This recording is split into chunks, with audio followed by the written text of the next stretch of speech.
परमेश्वर कैसे बात करता है? अपने वचन के अनुसार। हालेलुया। वचन में लिखा परमेश्वर अपने वचन को भेज के अपने लोगों को क्या करता है? चंगा करता है। इस साल प्रेयर, फास्टिंग और बाइबल रीडिंग, ये तीनों चीज़ों जब आप करेंगे, आपका आत्मिक जीवन सेम नहीं रहेगा यीशु मसीह के सामर्थी नाम में।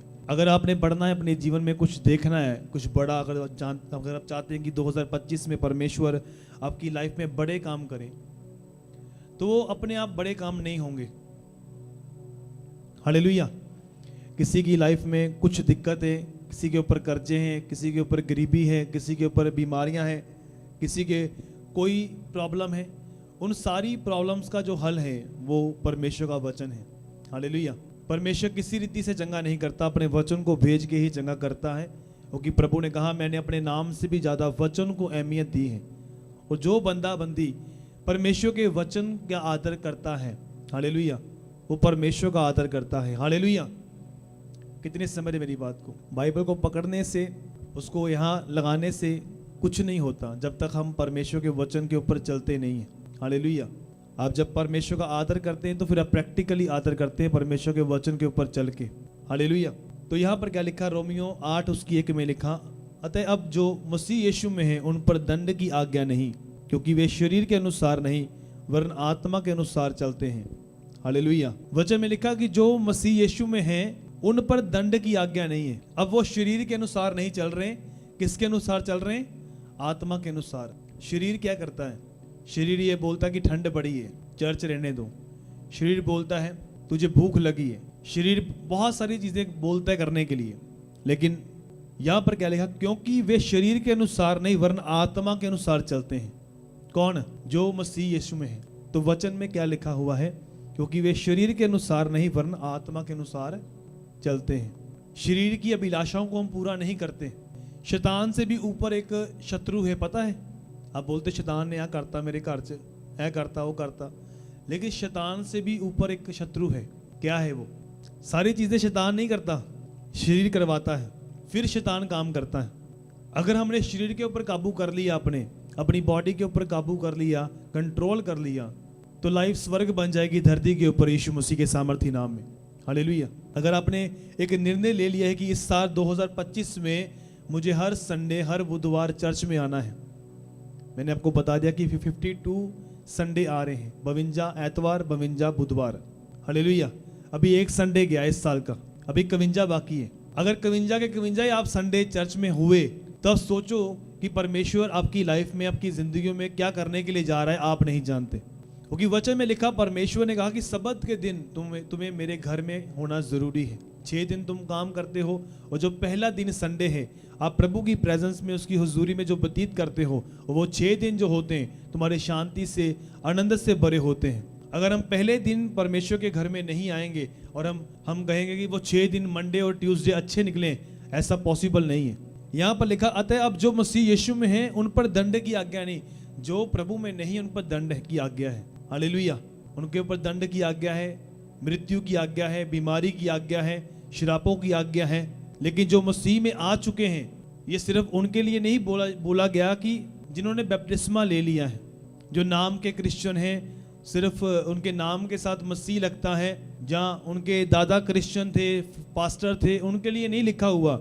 ये उनके लिए है जिनके अंदर मसीह आ चुका है। हालेलुया। जिन्होंने प्रभु यीशु मसीह को प्रैक्टिकली जान लिया है, सिर्फ नाम के क्रिश्चियन नहीं है कि साथ साथ में गालियां भी बक रहे हैं, साथ साथ में चुगलियां भी कर रहे हैं, और साथ साथ में हम वर्शिप भी कर रहे हैं, साथ साथ में हम गलत काम भी कर रहे हैं। उनके लिए नहीं है। आगे क्या लिखा? पहले लिखा, अतः अब जो मसीह यीशु में है उन पर दंड की आज्ञा नहीं है, क्योंकि वे शरीर के अनुसार नहीं वरन आत्मा के अनुसार चलते हैं। हालेलुया। जो जिसके अंदर मसीह आ गया, जो मसीह में आ गया बंदा, तो उसके ऊपर दंड की आज्ञा नहीं है। सेकंड क्या है? सेकंड ये कि वो शरीर के अनुसार नहीं चलता। वो फास्टिंग करता है, प्रेयर करता है, प्रभु के सामने समर्पित करता है अपनी लाइफ को। कि जैसे अब 2025 से आपने क्या स्टेप लिए अपने जीवन में? पहले क्या प्रेयर लाइफ थी 15 मिनट की, 20 मिनट की। इस साल आपने क्या स्टेप लिए? परमेश्वर से दिशा मांगी कि परमेश्वर 2025 आ गया है, अब मैं क्या करूं? मैं किस तरह से बढ़ सकता हूं आत्मा में? किस तरह से मेरी प्रेयर 5 घंटे बन सकती है परमेश्वर, किस तरह से मेरी फास्टिंग जो है वो बढ़ सकती है परमेश्वर। क्या आपने परमेश्वर से पूछना शुरू किया? अगर आप शरीर में होंगे तो आप ये चीजें नहीं करेंगे। आप क्या करेंगे कि इस साल मुझे बिजनेस मिल जाए, उसमें मांगने में कोई दिक्कत नहीं है। प्रभु ने कहा मांगो तो दिया जाएगा, इस साल मुझे ये मिल जाए परमेश्वर। लेकिन वचन में देखा कि परमेश्वर ने कहा कि मेरे धर्म और मेरे राज्य की क्या करो, खोज करो, दुनिया की चीजें तुम्हारे पीछे पड़कर तुम्हें मिलेंगी। हालेलुया। और इस साल का जो हमारा कल वॉलंटियर मीटिंग थी यहाँ पर, मैंने उनको एक ही बात समझाई, अगर तुम आत्मा में चलोगे तो तुम वो सब चीजें पालोगे जो तुमने परमेश्वर से मांगी भी नहीं है, वो परमेश्वर तुम्हें दे देगा यीशु मसीह के नाम से, अगर तुम आत्मा में चलोगे। क्योंकि तुम अब विश्वासी नहीं रहे हो, तुम वॉलंटियर बन चुके हो। तुम्हारी लाइफ विश्वासियों की तरह नहीं होनी चाहिए कि जैसे विश्वासी आते हैं बैठे और चले गए। तुम्हारी प्रेयर लाइफ अलग होनी चाहिए। अगर तुम लीडर हो, तुम्हारी प्रार्थना, तुम्हारा वचन का टाइम, फास्टिंग का टाइम दूसरों से अलग होना चाहिए, तभी तुम वॉलंटियर नजर आओगे। तो अपनी लाइफ में एक स्टेप को लो कि प्रार्थना में मुझे बढ़ना है, क्योंकि वचन में लिखा जो मसीह यीशु में है वो उन पर दंड की आज्ञा नहीं है। अब वो शरीर के अनुसार नहीं, आत्मा के अनुसार चलते हैं। अपने स्वभाव को चेंज करना है, अपने नेचर को चेंज करना है। अगर गुस्से वाला स्वभाव है तो गुस्सा करो, वचन में लिखा क्रोध करो लेकिन पाप मत करो। क्रोध तुम्हारा कैसा होना चाहिए? किसी को समझाने के लिए, किसी को सही रास्ते पर, लाइन पर लेके आने के लिए होना चाहिए, ना कि उसका नुकसान, उसको ठेस पहुंचाने वाला क्रोध कभी नहीं होना चाहिए कि जिससे वो व्यक्ति परमेश्वर से हट जाए और दूर चला जाए। हालेलुया। इसलिए जब हम आत्मा में होते हैं तो परमेश्वर हमें बताता है कि किस तरह से हमें काम करना है। हालेलुया। तो यहां पर क्या लिखा, आगे चलेंगे हम।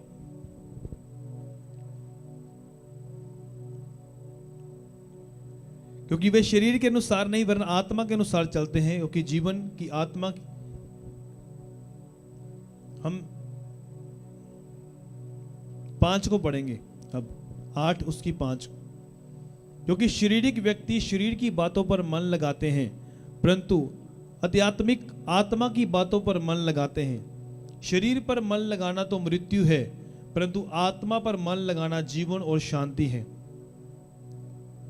क्योंकि शरीर पर मन लगाना तो परमेश्वर से बैर रखना है, क्योंकि ना तो परमेश्वर की व्यवस्था के अधीन है और ना हो सकता है। और जो शारीरिक दशा में है वे परमेश्वर को प्रसन्न नहीं कर सकते। हालेलुया। क्या लिखा है यहां पर? जो शारीरिक व्यक्ति है वो किसके ऊपर ध्यान लगाता है? शरीर की बातों के ऊपर। मेरे पास ये वाली गाड़ी होनी चाहिए, मेरे पास ये वाला बंगला होना चाहिए, मेरा घर यहां पर होना चाहिए। ये शरीर की बातों के ऊपर ध्यान लगाने वाली बात है। जैसे 2025 चल रहा है, लोगों के प्लान शुरू होते हैं, इस साल हम यहाँ पर घर लेंगे, इस साल हम प्रॉपर्टी खरीदेंगे, इस साल हम ये करेंगे, और आत्मा के प्रति उनका कोई ध्यान नहीं। अगर वो क्रिश्चियन है तो रियल, उनका प्रेयर के प्रति कोई स्टेप नहीं है, फास्टिंग के प्रति कोई स्टेप नहीं है, चर्च के विजन के प्रति कोई स्टेप नहीं है, प्रार्थना की या नहीं की ये उनका कोई स्टेप नहीं है। उनका ये स्टेप है कि मैं कैसे अमीर हो जाऊं। हालेलुया। तो बाइबल क्या बताती है कि शरीर पर मन लगाना तो मृत्यु है। अगर आप शरीर के ऊपर ज्यादा मन लगाएंगे ना तो मृत्यु है, बाइबल ये बता रही है, मौत है। अगर तुम आत्मा की बातों के ऊपर ध्यान लगाओगे तो वचन में लिखा कि वो व्यक्ति जीवन पाएगा और लंबा जिएगा। हालेलुया। क्या लिखा? परंतु आत्मा पर मन लगाना जीवन और शांति है। सब जन बोलो हालेलुया। आत्मा कौन सा? अपनी आत्मा के ऊपर ध्यान लगाना, आत्मा में प्रार्थना करना, फास्टिंग करना, अपनी नींद को छोड़ना, सर्दी से अलग होकर प्रार्थना में जाना, मौसम को ना देखना। इन सारी चीजों का बलिदान जब तुम इस साल में करोगे तो तभी तो परमेश्वर कुछ तुम्हारी जिंदगी में करेगा। अपने आप कुछ नहीं होगा। रोने से या चर्च छोड़ने से या निराश होने से या कुड़कुड़ाने से कुछ नहीं होगा। होगा तो परमेश्वर के वचन के द्वारा होगा। अगर तुम वचन में चलोगे तो वचन तुम्हें फ्री करेगा और आजाद करेगा और ऊंचा लेके जाएगा यीशु मसीह के सामर्थी नाम में। हालेलुया। बाइबल में आपको उसके बारे में पता है, हिसाक के बारे में। हिसाक के फादर का नाम क्या था? इब्राहिम। तो हिसाक के बच्चों का नाम क्या था पता किसी को? याकूब और हिसाव। 2 भाई थे। बड़ा कौन था उनके बीच में? हिसाव। याकूब कौन था? छोटा था वो। तो बड़े के ऊपर परमेश्वर की कॉलिंग थी। हाँ, मेरी बात को समझ रहे हैं? बड़े के ऊपर परमेश्वर की कॉलिंग थी कि परमेश्वर ने बढ़ाना था। कि आज भी जैसे हम देखते हैं दुनिया में, तो बड़ा जो होता है उसको ओहदा मिलता है सारा। जायदाद में अगर देखो तो ज़्यादा हिस्सा मिलता है कि बड़ा भाई है। कितने समझ रहे मेरी बात को? पहले उसका हिस्सा निकलता है, फिर सारे हिस्से निकलते हैं। तो वैसे ही हिसाब जो था वो बड़ा था, लेकिन दोनों में फ़र्क क्या था कि जब याकूब क्या कर रहा था अपने घर में, याकूब दाल बना रहा था। समझनी ये बात ध्यान से। तो जो हिसाब था वो क्या कर रहा था, वो बाहर से आया जंगल से। जब वो घर में आया उसको भूख लगी हुई थी बहुत, और जब भूख लगी हुई थी तब उसने बोला कि अपने भाई से भी तू क्या बना रहा है? उसने बोला मैं दाल बना रहा हूँ। जब दाल को उसने देखा, उसका दिल किया उसे खाने के लिए, मन किया कि मैं खाऊं। आप मेरी बात को समझ रहे हैं? तो जब उसने देखा, उसने बोला कि ये दाल मुझे खाने के लिए दे। उसने बोला ठीक है, मैं तुम्हें दाल देता हूं, तू अपने बड़े होने का पद मुझे दे दे। कितने मेरी बात को समझ रहे हैं? अब याकूब कैसा फैसला ले रहा है और हिसाब कैसा फैसला ले रहा है? जो याकूब है उसको आत्मा में बढ़ना है, उसको वो आशीष लेनी है परमेश्वर से, जो परमेश्वर देना चाहता है, जो हिसाक देना चाहता है, जो उसका बाप था। हाँ, मेरी बात को समझ रहे हैं? बच्चे में लिखा ना कि कबूतरा वांगू भोले ते सप्पा वांगू तेज। तो एक ऐसी बुद्धि थी उसके अंदर, याकूब के अंदर। हालेलुया। अब उसने बोला कि ठीक है, तू दाल मैं तुम्हें खिलाता हूं, तू अपने बड़े होने का पद मुझे दे दे। और उसने बोला ठीक है। उसने बोला मैंने क्या करना है बड़े होने का पद? जब उसने ऐसा बोल दिया और दाल खाई और बड़े होने का पद उसको दे दिया, और परमेश्वर की निगाह में क्या हुआ? परमेश्वर की निगाह में हिसाब जो था वो छोटा दिखा, और जो याकूब था वो बड़ा दिखा, क्योंकि उसने आत्मा में बढ़ने का फैसला किया। गलती किसकी थी? हिसाब की, याकूब की गलती नहीं है। कितने मेरी बात को समझ रहे हैं? जो आत्मिक व्यक्ति है ना, वो क्या करेगा? वो शरीर की बातों के ऊपर मन नहीं लगाएगा। याकूब को सारे गलत सोचते कि उसने धोखे से किया, लेकिन उसने सामने फैसला किया। उसने बोला कि तू दाल खा ले, तो मुझे अपने बड़े होने का पद दे दे। हालेलुया। तो हिसाब ने क्या किया? उसने शरीर की बात सुनी। समझ आ रही मेरी बात? भूख लगी है, दाल चाहिए, बड़े होने का पद नहीं चाहिए। जो परमेश्वर ने जो आशीषें रखी उसके लिए, वो नहीं चाहिए। आज भी ऐसा ही है। हम अपनी लाइफ में शरीर से फैसले लेते हैं। बिजनेस ओपन करना है, शरीर में। मैरिज लाइफ, शरीर में फैसले। लाइफ पार्टनर चुनना है, शरीर में फैसले। बाहर फॉरेन में वीजा लगाना है, शरीर में फैसले। आत्मा में कोई स्टेप नहीं है। इसलिए लोग आज फेल होते हैं अपनी जिंदगी में, अपने जीवन में। उसका कारण क्या है? कि वो आत्मा से फैसले नहीं लेते। अगर आप इस नए साल में फास्टिंग में हैं, प्रेयर में हैं, वचन पढ़ रहे हैं और प्रभु से मांग रहे हैं कि प्रभु मेरी अगुवाई करे, मुझे दिशा दे, मुझे डायरेक्शन दे कि मैं आगे क्या करूं। परमेश्वर, मैं स्टडी करने वाला हूं, +2 मेरी कंप्लीट हो चुकी है, अब मैं क्या करूं? परमेश्वर मेरी अगुवाई करे। हम मेरी बात को समझ रहे हैं? तो इसको बोलते हैं आत्मा में फैसले लेना और दिशा मांगना परमेश्वर से, डायरेक्शन को मांगना। प्रभु मुझे डायरेक्शन दे, तेरे भवन में मैं जाता हूं, मैं क्या कर सकता हूं वहां पर? मुझे 5 साल हो गए कलीसिया में बैठे हुए, लेकिन मेरी लाइफ में परिवर्तन नहीं आया। आशीष तो मुझे मिली है, लेकिन मेरी आत्मिक जीवन ग्रोथ में नहीं आया, मेरी प्रेयर नहीं बढ़ी।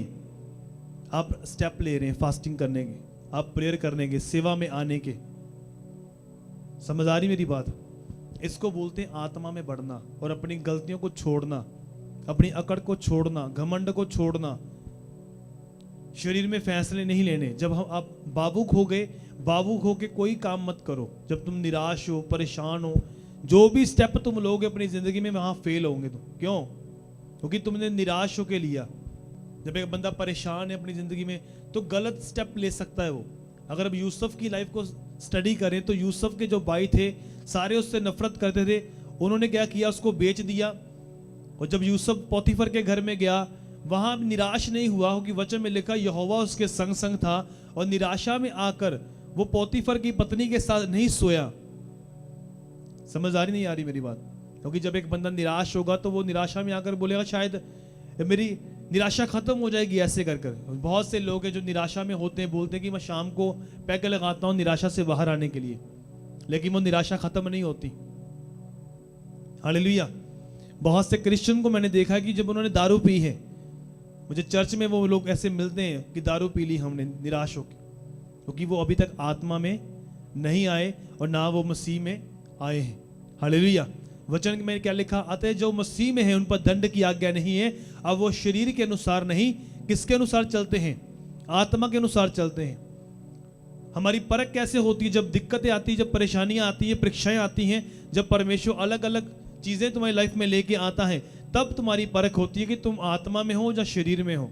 अय्यूब को स्टडी करके देखो, अय्यूब को परमेश्वर ने कितना टेस्ट किया, शैतान ने कितना तंग किया उसको, उसकी चमड़ी उतार दी सारी, बच्चे मर गए, बिजनेस डाउन, सब चीजें चली गई, उसकी वाइफ भी छोड़ के चली गई, वाइफ ने ताने मारने शुरू कर दिए, तब भी उसने बोला परमेश्वर ने दिया और परमेश्वर ने ले लिया, उसी का नाम मुबारक हो। हालेलुया। तो वचन में लिखा परमेश्वर ने अय्यूब के पहले दिनों से भी ज्यादा बाद के दिनों में परमेश्वर ने उसको ज्यादा आशीषित और ब्लेस किया यीशु मसीह के सामर्थी नाम में, क्योंकि वो आत्मा में होकर खड़ा रहा और अपने परमेश्वर को नहीं छोड़ा। हो सकता है 2024 में आपकी जिंदगी में वो काम नहीं हो पाए जो आप मांग रहे थे। हालेलुया। 2024 में परमेश्वर चाहता ही नहीं था कि ये वो काम तुम करो, और जब तुम आत्मा में जो कुछ करोगे फास्टिंग कर कर, अगर तुम गलत भी जाते होंगे ना, तो तब भी परमेश्वर तुम्हें ट्रैक पर ले आएगा यीशु मसीह के सामर्थी नाम में। अगर तुम्हें लगता होगा कि मैं सही जा रहा हूं या गलत, तुम प्रेयर कर रहे हो, फास्टिंग कर रहे हो, प्रेयर फास्टिंग, बाइबल पढ़ रहे हो, साथ साथ में चर्च संगति छोड़ नहीं रहे हो, हर संडे तुम चर्च में हो, घर में शादी है, बर्थडे पार्टी है, कुछ भी है, लेकिन तुम चर्च में हो। जो शारीरिक व्यक्ति है वही पार्टियां देखता है ज्यादा। शारीरिक व्यक्ति होता है उसको बोलता है कि जाऊं मैरिज में खाऊं, है ना, क्या करना यहाँ जाकर। जो आत्मिक व्यक्ति होगा, अगर कोई खास मैरिज है आपके घर में है, तो आप उसे संडे वाले दिन कभी रखेंगे नहीं आप, अगर आप आत्मिक हैं। हालेलुया। और जब तुम आत्मिक रीति से फैसला लोगे अपने जीवन में, कभी फेल नहीं होंगे। स्टडी करके देख लेना हिसाब को भी और याकूब को, दोनों में से देखना भी कौन बड़े थे, ज्यादा कौन बड़ा। याकूब को परमेश्वर ने बढ़ाया। आज भी हम बोलते ना हिसाक, याकूब और इब्राहिम का परमेश्वर। हिसाब का नाम क्यों नहीं आता? बड़ा भाई तो वही था ना हिसाब, उसका नाम क्यों नहीं आता? क्योंकि उसने शरीर में फैसला लिया। सैमसोन को देखो कितना पावरफुल था। रात को जब मैं सैमसोन की जो मूवी देख रहा था और मुझे दुख हो रहा था, कितना अनॉइंटेड योद्धा था, और एक गलत आदत के कारण, अपनी कमजोरी के कारण गिर गया वो, उसकी आंखें चली गई। जब मैंने देख रहा था मूवी, जब उन्होंने शत्रु ने उसको पकड़ा, उसकी आंखें निकाली बाहर, तो बिना आंखों के कैसा लग रहा था वो।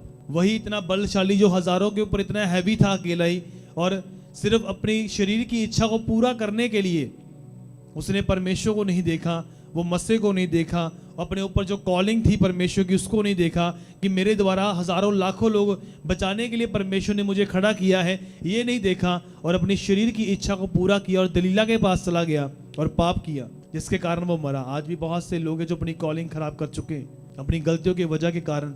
वो चर्च में बैठे तो होते हैं कई बार वो, लेकिन खाली हो चुके हैं। उनको लगता है परमेश्वर अब मुझे यूज करेगा, अब वैसा यूज नहीं करेगा परमेश्वर। इसलिए इस साल अपने शरीर पर काबू करना है। बच्चे में लिखा शारीरिक व्यक्ति परमेश्वर को कभी भी प्रसन्न नहीं कर सकता। अगर हम वर्शिप कर रहे हैं, हम शरीर में वर्शिप नहीं कर सकते। अगर हम बजा रहे हैं तो शरीर में नहीं बजा सकते। हम शरीर में बजाएंगे तो वो चीजें नहीं आएंगी सामने। आत्मा में बजाएंगे तो परमेश्वर प्रसन्न होगा, बजाने वाला भी ब्लेस होगा, सुनने वाले भी ब्लेस होंगे यीशु मसीह के सामर्थी नाम में। हालेलुया। शरीर में गाए गए गीत जो है ना, AR रहमान को दे दो, वो अच्छे बजा देगा, वो अच्छा म्यूजिक देता है वो बॉलीवुड में, लेकिन वो आत्मिक रीति से वो चीजें नहीं गा सकता जो परमेश्वर के लोग गा सकते हैं आत्मा में आकर। इसलिए बाइबल बताती क्या है कि शारीरिक व्यक्ति शरीर की बातों के ऊपर क्या लगाता है? मन लगाता है।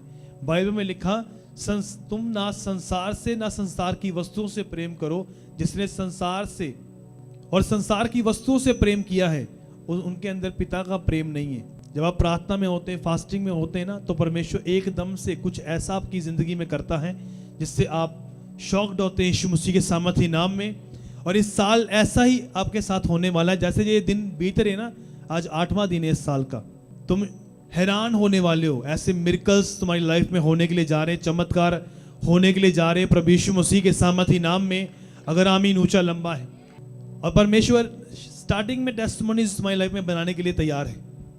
अगर तुम तैयार हो, तुम रेडी हो या नहीं हो, तुम चाहते हो कि परमेश्वर स्टार्टिंग में ही मिरेकल्स करे, कई बार मिरेकल्स बंद कर देता है परमेश्वर, स्टॉप कर देता है, पुकारने पर भी कोई उत्तर नहीं आता, चेक करता है परमेश्वर। जब स्टार्टिंग में एक बंदा आता है ना प्रभु में, तो फटाफट उसको प्रभु छू लेता है, उसको पता है बच्चा है, इसका विश्वास बढ़ाना है, इसको लेके आना है। और जब आप आते हैं नए नए तो हीलिंग मिलती है, चंगाई मिलती है, फटाफट से वो प्रॉब्लम चली जाती है। लेकिन उसके बाद बीच में आकर परमेश्वर स्टॉप कर देता है, पुकारने पर भी कुछ आंसर नहीं आते। तो उसके बाद क्या होता है, परमेश्वर देखता है साइलेंट टाइम पर कि अब इसकी आदतें जो हैं वो बदल रही हैं, या फिर ये शरीर में जा रहा है, या फिर आत्मा में बढ़ने के फैसले कर रहा है। अगर शरीर में जा रहा है तो परमेश्वर की आवाज कभी नहीं आएगी, चाहे 25 से 26 चढ़ जाए, 27 आ जाए, आवाज नहीं आएगी। हालेलुया। अगर उस साइलेंट टाइम पर जब तुमने रोजे रखे, प्रार्थना की, और उस समय तुमने फैसला किया कि मैं और मेहनत करूंगा, हाँ मेरी बात को समझ रहे हैं, प्रभु तू उत्तर दे चाहे ना दे, तू मेरा परमेश्वर है, मैं प्रार्थना करना, चर्च में जाना, बोना, बीज बोना, ताइथ बंद नहीं करूंगा। तो परमेश्वर देखता है कि हाँ अब इस साल में 24 में मैंने इसको कोई भी जवाब नहीं दिया, तब भी ये पाप में नहीं गया, व्यभिचार में नहीं गया, नशे में नहीं गया, चोरी में नहीं गया, बेईमानी नहीं की, 2 नंबर का काम नहीं किया, संगति नहीं छोड़ी। अब 25 में भी ये मेहनत करनी बंद नहीं कर रहा। तो क्या करता है परमेश्वर, अचानक से आकर बीच में एक ऐसा मिरेकल करता है जिससे सारी जो प्रेयर्स तुमने की होती है उनका रिजल्ट, उसका आंसर तुम्हें मिलता है प्रभु यीशु मसीह के सामर्थी नाम में। अगर आमीन ऊंचा लंबा है, क्योंकि मसीह में की गई मेहनत जो है वो व्यर्थ नहीं जाती। बाइबल में क्या लिखा, अतः जो मसीह में है उन पर दंड की आज्ञा नहीं है। अगर हम मसीह में हैं तो परमेश्वर हमें चेक करता है, देखता है कि रियल में है या नहीं, या सिर्फ दिखावा कर रहा है, चर्च आने का, अन्य भाषा बोलने का, आत्मा से भरने का, सुसमाचार सुनाने का, प्रार्थना करने का ड्रामा तो नहीं कर रहा, सच में मुझसे प्यार करता है या नहीं करता है। और जब परमेश्वर ये सारी चीजें चेक कर लेता है तो तुम्हें वो आशीषें देता है जो पूरी दुनिया में नहीं होती, वो तुम्हें मिलती हैं प्रभु यीशु मसीह के सामर्थी नाम में। हालेलुया। लोगों की आशीष क्या है, एक अच्छा सा घर हो, बड़ी गाड़ी हो, ये लोगों की आशीष है। लेकिन मैं आपको बताना चाहता हूं ये आशीष का एक छोटा सा बिंदु है। मेरी बात समझ रहे हो आप, ये आशीष नहीं है।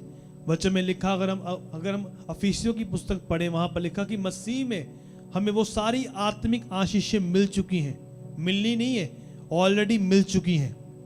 अगर तुम इन्हीं चीजों के लिए धन्यवाद करो कि प्रभु तेरे वचन पे ऐसा लिखा है।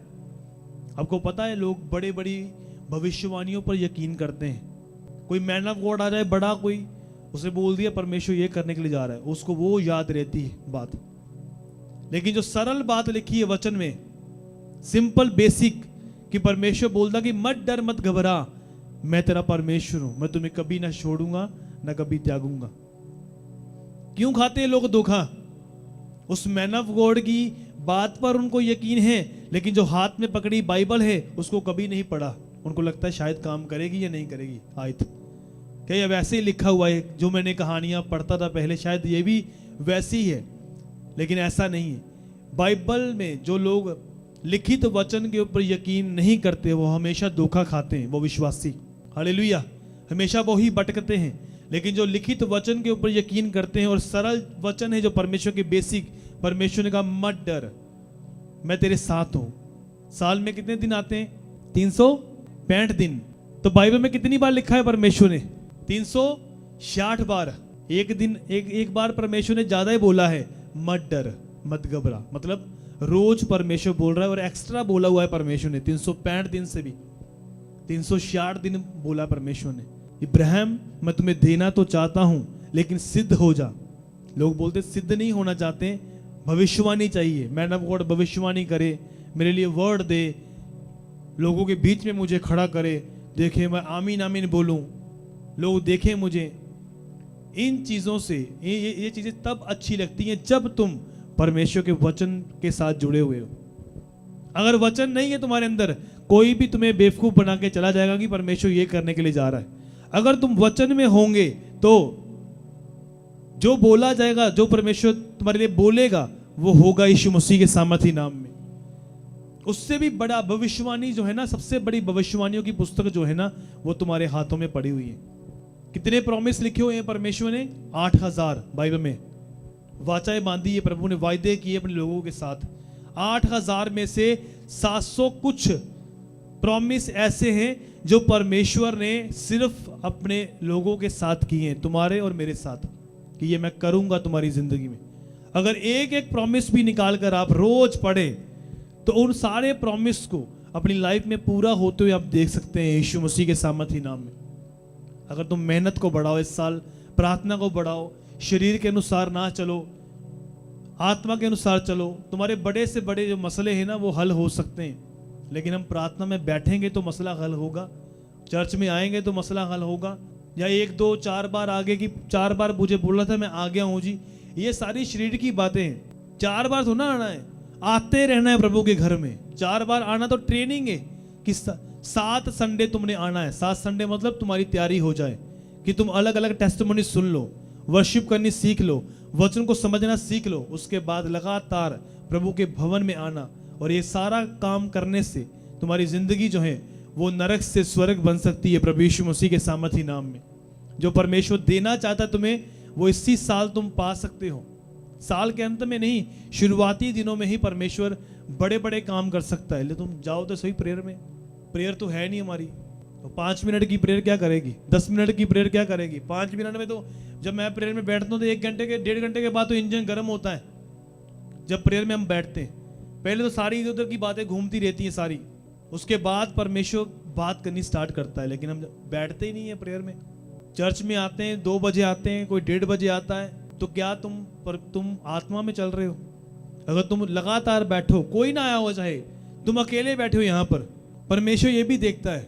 तुम मत सोचो कि तुम्हें कोई नहीं देख रहा, कि पास्टर जी तो यहाँ पर है नहीं, अभी टीम तो है ना वर्शिप कर रही है वहां पर, और तुम वैल्यू समझ रहे हो परमेश्वर की कि नहीं, प्रभु की प्रेजेंस की वैल्यू समझ रहे हो कि तुम्हारी जिंदगी में सबसे अधिक परमेश्वर की उपस्थिति की वैल्यू है, तो परमेश्वर ये सारी चीजें तो खुद देखता है और तुम्हें बढ़ाता है यीशु मसीह के नाम से। आप सोच लो कि आपका कोई अपना ही मसला हो और सरकारी बंदा, जब बैंक वाले बोलेंगे आपको इस समय आना है, यही टाइमिंग पर मैं आपको मिलूंगा, अगर आप कभी लेट जाएंगे, आपको किसी ने 2 लाख रुपया देना हो कि भाजी इस समय आ जाओ, ए टाइम पे मैं जाना जे किते ले जाओ, मैं को आगे, आप आधा घंटा 20 मिनट पहले पहुंचेंगे वहां। सच बोल रहा हूं, मैं झूठ बोल रहा हूं? ऐसा ही ना, 20 मिनट पहले पहुंचो। कि पैसे का मामला है कि आपकी निगाहों में पैसे की वैल्यू ज्यादा है कि वो तो पैसे है, में जाना ही फिर टाइम से। तो प्रभु कोई चक्कर नहीं है, लेट भी चले जाएंगे तो कोई चक्कर नहीं है। ये चीजें सारी परमेश्वर देखता है। इस कारण बहुत से लोगों की टेस्टिमनीज लेट हो रही है। हालेलुया। इजरायली लोगों को परमेश्वर ने बोला इतना लंबा सफर नहीं था, तुमने अपने आप कर लिया। कितने साल लग गए उनको, आधे तो रास्ते में बूढ़े होके मर गए, उनके बच्चे हो गए आगे, वो भी जवान हो गए, उनके बच्चे हो गए, लेकिन पहुंचे तो कुछ ही थे वहां पर लोग। जो दूध शहद की नदियां थी परमेश्वर जो कनान परमेश्वर ने रखी हुई थी। समझे मेरी बात को? तो अपनी टेस्टिमनी को, अपनी ब्लेसिंग को इतना लंबा मत करो कि वो काफी बुढ़ापे में आकर मिले।